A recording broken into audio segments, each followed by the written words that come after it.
Je m'appelle Nathalie Markovic, je suis référente VAE à l'AFPA où j'ai été formatrice pendant aussi quelques années. Je suis Karim Djeffal, je suis un ancien salarié d'Air France. J'ai été technicien d'escale commerciale, coordinateur, j'ai eu également des responsabilités syndicales à l'échelle de l'entreprise pendant plusieurs années. Donc j'ai fait 20 ans chez Air France et 8 ans de syndicalisme. Du coup, je suis en reconversion professionnelle. Je me destine à être coach professionnel indépendant. Je m'appelle Caroline et je suis responsable digital RH dans l'industrie agroalimentaire.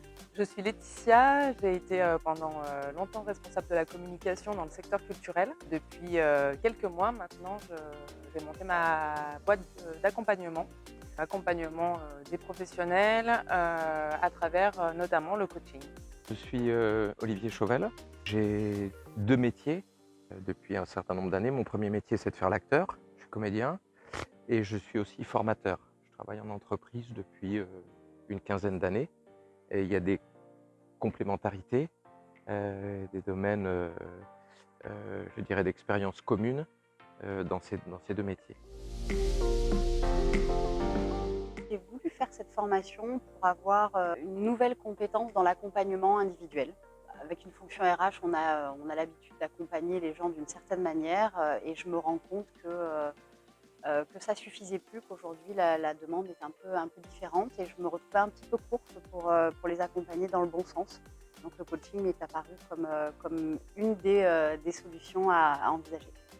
J'ai senti que dans les formations, il y avait toujours une dimension humaine importante, plus ou moins révélée, plus ou moins partagée, mais qui avait à chaque fois des résonances personnelles.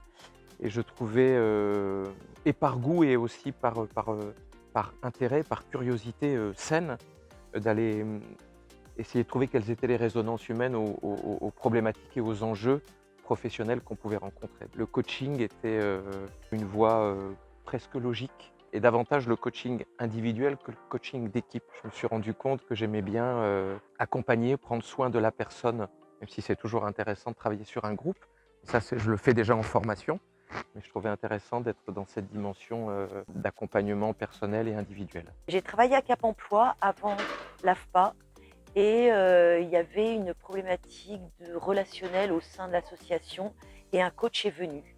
Et franchement, ce qu'il a fait, ça m'a beaucoup intéressée, intriguée aussi, m'a permis de me poser plein de questions et j'ai eu envie de creuser un peu et de devenir coach. Donc ça a été le début de mon cheminement vers le coaching. Je fais cette formation justement pour ne pas partir à l'aventure dans mon nouveau métier et m'armer d'une formation la plus solide possible, une certification qui me permette d'exercer dans des conditions optimales. Coach, c'est pas gourou, ça s'improvise pas. Même si on met des choses de nous à l'intérieur, c'était important pour moi d'avoir une formation solide. J'ai découvert cette formation par hasard. Ce qui m'a motivée à venir chez Idealis, c'était la formation de coaching et notamment de coaching orienté solution. J'en suis ravie. Je suis ravie de la qualité de la formation, de la qualité des intervenants, du rythme, du soin qui est apporté aux stagiaires de la formation dans l'accompagnement tout au long du parcours. Moi, je trouve que c'est une formation qui est complète, qui est à la fois théorique, mais pas trop, qui laisse une large place à la pratique et aussi à l'expérimentation. Donc, pour moi, c'était vraiment la force de ce programme-là et de cette méthode.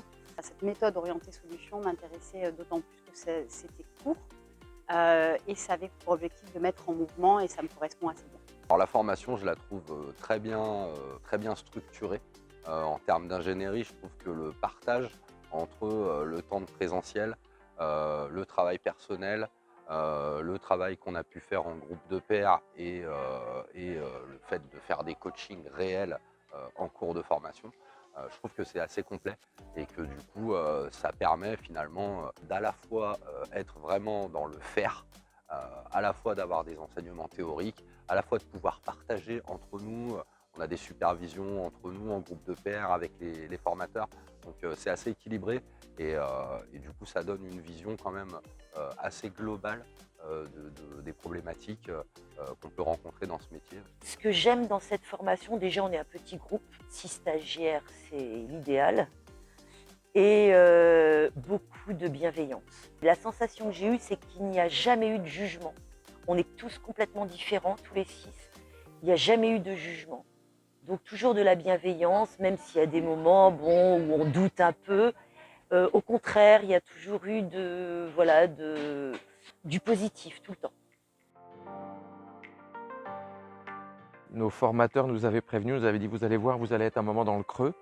Moi, j'ai eu l'impression que le creux durait longtemps, c'est-à-dire que je comprenais ce qu'on me demandait, j'identifiais intellectuellement, je voyais là où il fallait aller, mais j'y arrivais pas. Je ramais notamment dans les exercices pratiques, parce qu'on a eu la chance d'avoir beaucoup de mise en pratique et c'était très pertinent et très utile. On s'est testé et on a testé les uns avec les autres et je me rendais compte que j'y étais pas, que j'y arrivais pas. Donc j'ai pas un souvenir précis, si peut-être un où on m'a dit: «Mais tu restes dans le problème». Or dans notre formation et dans la méthode qu'on nous a enseignée, il faut justement cultiver la solution. Et une fois qu'on a identifié le problème, on le laisse de côté, c'est bien. On va plutôt inviter la personne à faire un pas de côté et à pas trop rester dans le problème et à envisager ce qui va être possible de faire pour agir. Inconsciemment, je pense, je restais dans le problème en cultivant la question en disant: «Mais comment ça s'est passé? Qu'est-ce qui s'est passé? Pourquoi vous avez fait ça?» Et voilà. Et je me disais: «Mais je commençais à me dire: "Mais je vais pas y arriver"». J'espère que ça a un petit peu changé depuis. Ma plus grande difficulté et aussi une des surprises du début de formation, je pensais que j'étais plutôt assez douée sur les questions ouvertes et je me suis vite rendu compte que en fait pas du tout, du tout.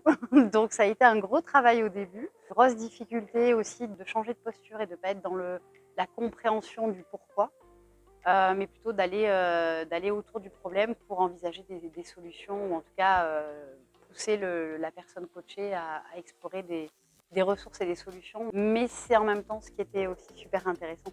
Le mémoire, ça a été hyper difficile pour moi d'écrire, de contextualiser tous les coachings. Voilà, c'était compliqué parce que c'est pas mon truc. J'ai eu un petit doute par rapport à mes compétences. Est-ce que j'ai la bonne posture, etc., etc. Mais je pense que c'est normal. Ma plus grande difficulté jusqu'à présent, ça a été d'acquérir le questionnement.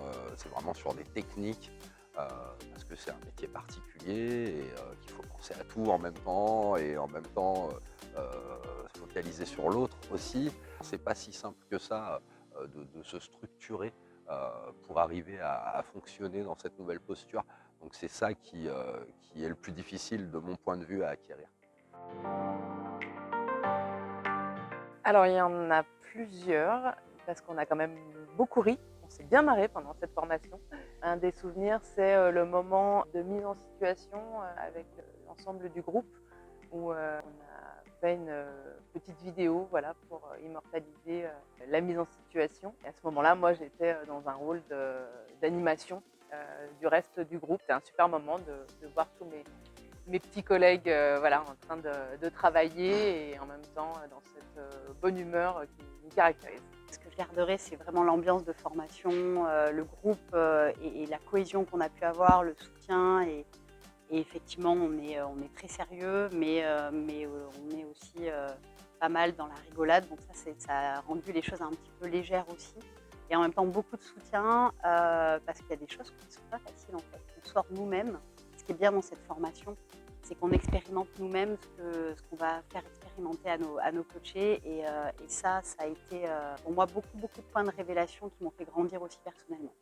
L'ambiance, c'est tout ce qu'on a pu apprendre. On avait une bibliographie, donc on n'était pas obligé de tout lire évidemment, mais ouverture d'esprit, super ambiance, échange, beaucoup d'échanges, dialogue et les coachings. Parce que les coachings étaient vraiment, pour moi, une expérience humaine extraordinaire.